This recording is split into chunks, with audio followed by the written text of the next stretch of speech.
So please welcome the top tips, tools and techniques to help you. And I'm sure he loved Penn and Teller earlier because he also has an axe to grind with a magic circle. Please welcome Steve Faulkner.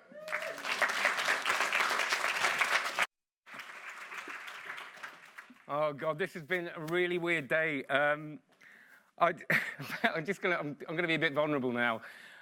When you're a speaker and a magician and you do a magic trick at the end of your talk, it's a bit of a comfort blanket. So basically, if you do a talk and it's all right and it's, it goes well, but you do a magic trick, it's kind of, you know you're gonna finish all right. And when there's no other magicians, obviously, it's a little, it's a little novelty. And then you get a phone call saying, we're going to put it at 4 o'clock. I was like, fine, great, 4 o'clock's great, because we've got another magician on the bill. And then your sort of self-doubt starts kicking in. Because you can't, I've got a bit of imposter syndrome, we all have, okay? So another magician knows what I'm doing. And they can then judge. And then I'm like, yeah, who we got? It's just like Penn and Teller, and I nearly shat. It was just hideous. And my producer's like, Penn and Teller. And I turned into an arsehole for 5 minutes. When your self-doubt is so bad, you're such an arsehole. You go, and I emailed her and said, I don't think there's any point in me doing that magic then, is there? And it's just like, what? And it goes into what I'm going to talk about pitching, all right? Because most of we hate pitching. Everybody hates pitching. I hate pitching, okay? So I'm going to do a talk on pitching because pitching is something that has self-doubt built into it, okay? You're going in front of someone and you're saying, look at my idea, I want you to like it. Okay, it's not a pleasant idea. It's too pure, really. What you want to do is we all sell all the time. We sell ourselves, we sell ideas. We're pitching all the time. When I do a magic trick, I'm pitching. When I'm performing, I'm pitching. But there's nothing, it's all sort of covered in stuff. Okay, but pitching is pretty terrifying to me until I sussed something out about 4 years ago. I used to work, because I was a performer, and now I do things like leadership training and talks. And I have to sell that to people. I have to go in and say, I want you to book me because I'm good. With magic, you can do it because you just show them a trick. You can't really do a talk in an office. It's all a bit weird. So I had major problems with it until I sussed it out. And it was basically looking at my past and looking at the fact that it's not about perfection. And it's not really about content. And I hate to say this, it's not really about tips and tricks. Okay, so I'll tell you a story about how I started my life and going into what I do now. This was me about 97 as a Covent Garden street performer. I spent 10 years in Covent Garden as a street performer, pretty much every day of my life. Actually started juggling 3 balls in Old Street tube station. And I wanted to be a street performer, and to me it was the perfect life. You can work when you want, you do 40 minutes, bang, you're done, easy. Okay, so I remember my first show, I was doing a double act, which is I was sort of piggybacking on the back of someone else's talent for a bit, which is a good way in. And everybody was saying to me, that's the way I do it. And everybody was saying to me, Steve, you've got to do your own show. You're funny enough, you're engaging enough. So what happens is I'm doing my own show, first one in Covent Garden, at the back of the pitch, and it's called a pitch for a reason. At the back of the pitch, I'm walking there, and something very rare happens when you do your first show. All the performers turn up to watch, and you think they're turning up to encourage you. And they're all at the back there, and you walk out, and you've got to get your audience. That's the first thing, okay? It doesn't matter how good a performer you are, it doesn't matter how funny you are, you've got to get your audience. You cannot start your show until you've got enough people. Okay, it's called a crowd build. It's the most difficult bit of the show. So I walk out, and I'm all cocky, so I put my 40 feet of steel chain out, and I put my straight jacket out, and what you do at Covent Garden, you start shouting, all right? So you're going, I've got 40 feet of steel chain, I've got a straight jacket. You're trying to get people involved and get people into it. And then what happens is you get an audience, because they're, all right, okay, we're in Covent Garden for a reason, we're going to see a street show. So, and I'm looking at all of it, and they're sort of nodding like this, because I'm getting an audience, okay, it's working. And then all of a sudden, I've got about 20 people, and I go, right, I'm going to start the tricks, and they start walking away. Like one walks away, and I'm like, don't let it freak you out, people got places to be, right, street performing. They can't all stay for the 40-minute show. And then another starts walking away, and then another walks away, and then you've got like 3 people left. And then you have to do something called bail your show. Okay, and bailing is where you're so bad that you have to stop the show, gather up all your shit, and walk off to the Punch and Judy balcony going, "Your shit!" Okay, it is one of the worst things that ever happened to me, and it happened for 4 years. I had a nickname called Bailing Steve. And everybody used to turn up and people go, "Bailing Steve's here again, get your stuff ready, we'll be going on in a minute." But then I learned something, okay? And it's going into pitching as well. And what I learned is that it's not about the tricks. I was looking at content.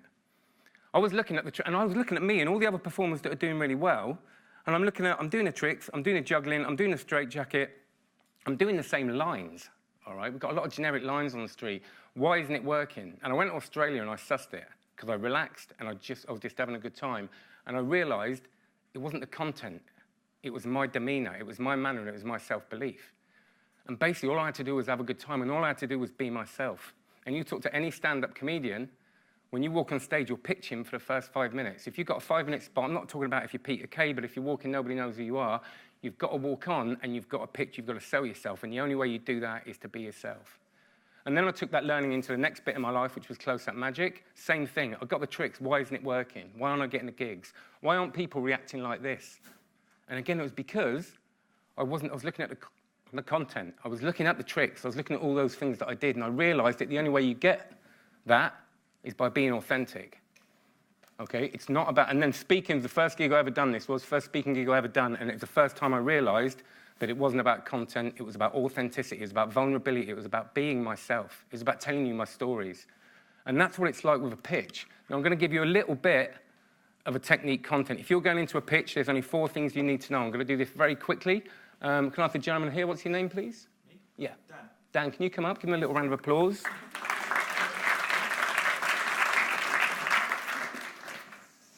Dan, I'm going to do this real quick. Okay, the first thing is why. Now, when I do a magic trick to someone, you've got to understand, I go up to them in a restaurant. It's not like Penn and Teller walking on stage. They don't know who I am. They're having a conversation. I've got to sell it. Okay, the why is to create an emotional response. So I go up to them and I'll say, hi, Dan, don't worry, I'm a magician. I'm not just a lonely guy walking around trying to make friends. Okay? First of all, a little bit of self-depreciation. It puts me on a human side. I'm not Mr. Cocky Magician. You see some magicians come out and go, good evening, sir. It's not 1925. Okay? Dan, take any card, okay? Okay, cool. Don't let me influence your choice in any way, Dan. This is an old joke, but again, it puts me on the same level as him. It's not being Mr. Cocky Twat. Okay, it's very important. And again, in pitches, when I started going in and pitching, I turned into an idiot, like I talked about. I'd say things like, let's hit the ground running. Because I thought that's what you did, right? It's not, that's not me. Yeah, we'll hit the ground running on this one. Yeah, that's great. Thanks a lot. So, you got the card? All right, I've got a magic pen. Check it out. Got another one there. Okay, they bend as well. Okay, so. Give it a sniff, they're brilliant. I've had about 9. I've been here a long day. Okay, write your name on a card very quickly. Okay, and you know what's going to happen, so what I have to do is do the what. Now, the what is basically telling him what to do. Now, in your pitch, the what we're very good at. We're very good at telling people what our idea is, but we don't do the why. We've got to go in and tell them a little story. We've got to go in and create rapport with that person, go in as a human being. Okay, and that's not what we tend to go, I've got this idea, before creating any kind of rapport. And the way you do that is by vulnerability and stories. And I don't mean jackanory. I mean, when you're trying to sell a product, tell them why they want it. All you're answering is, the question is, why do I want to listen to or watch you? The what is easy, sign the card, put it in the thing. The how is basically telling them how you're going to do it by looking at how you communicate. And I'm going to talk very quickly about matching and mirroring. When I match your body language, you're sitting up, I match like this. When you hear people talking about matching, it's not copying. Don't copy people's body language, it freaks them out. Right? They're, oh yeah, it doesn't work. Okay, just very gently. Okay, that's the how. But then what is the end? Magic trick, it's easy, but you need to give them something to leave with. You need to tell them what you want. Okay, we know you want to buy it, but leave them with something that's going to make them think and put it in the future. Where do you take this process? Okay, so I'm just going to do the thing.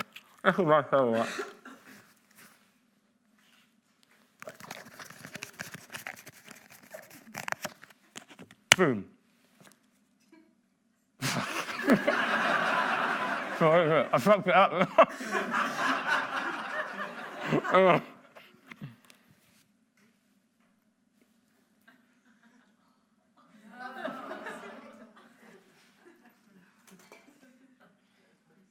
There you go, Dan. Thank you, Dan. Give me a big round of applause. Thank you, mate. Thank you.